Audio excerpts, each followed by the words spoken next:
Assalamualaikum warahmatullahi wabarakatuh. Perkenalkan, kami dari kelompok 5 dengan saya sendiri, Ayu Nabila. Saya Anggi Sofia Tuhani. Saya Adira Maharani. Saya Windayani.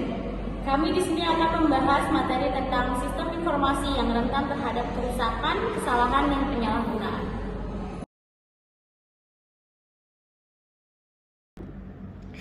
Sistem informasi adalah suatu sistem yang dapat digunakan untuk mengumpulkan, memproses, dan menyimpan data yang berguna untuk pengambilan keputusan dan pemantauan. Namun, sistem informasi juga dapat rentan terhadap kerusakan, kesalahan, dan penyalahgunaan. Dalam hal ini, kita akan membahas tentang ancaman-ancaman yang menghadang sistem informasi dan cara-cara mengatasinya. Selanjutnya, di sini ada kerusakan sistem informasi. Kerusakan sistem informasi dapat disebabkan oleh beberapa faktor, seperti 1. Kerusakan hardware.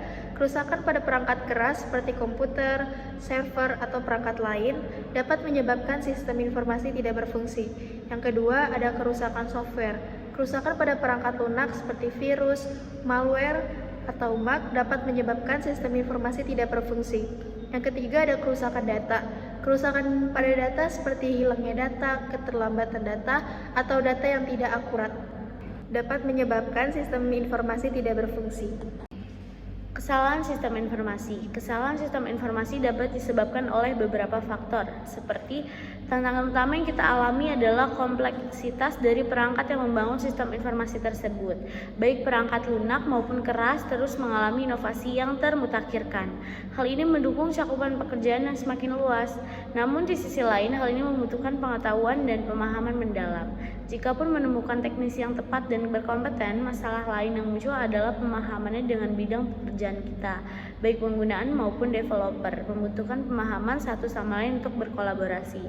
Contoh permasalahan sistem informasi dan solusinya tersebut hanya bagian kecil saja. Penyalahgunaan sistem informasi. Penyalahgunaan sistem informasi dapat disebabkan oleh beberapa faktor seperti 1. Penyalahgunaan data. Penyalahgunaan data oleh pihak yang tidak berwenang dapat menyebabkan kerugian bagi perusahaan. Yang kedua, phishing. Melibatkan perolehan login pengguna yang sah dan informasi lainnya dengan akal-akalan melalui pesan palsu yang mengaku berasal dari entitas yang sah, seperti bank atau kantor pemerintah. Ketiga, kejahatan komputer.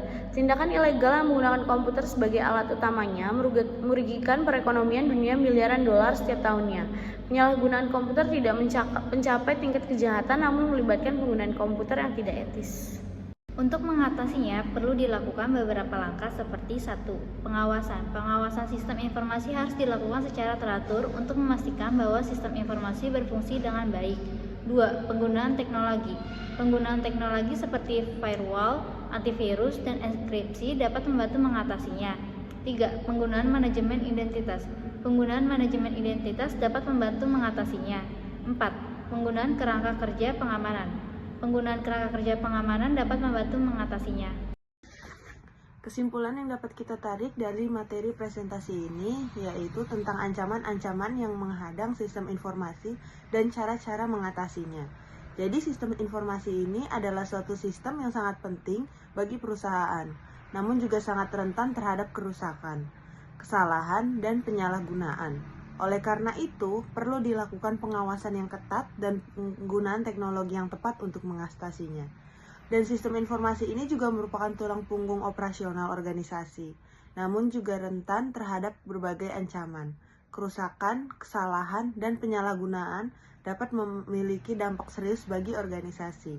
Dengan memahami sumber-sumber kerentanan dan menerapkan strategi intimidasi yang tepat, organisasi dapat mengurangi resiko dan memastikan keamanan serta kendala sistem informasi mereka. Sekian presentasi dari kelompok kami, kurang lebihnya mohon maaf. Wabillahi taufiq wal hidayah. Wassalamualaikum warahmatullahi wabarakatuh.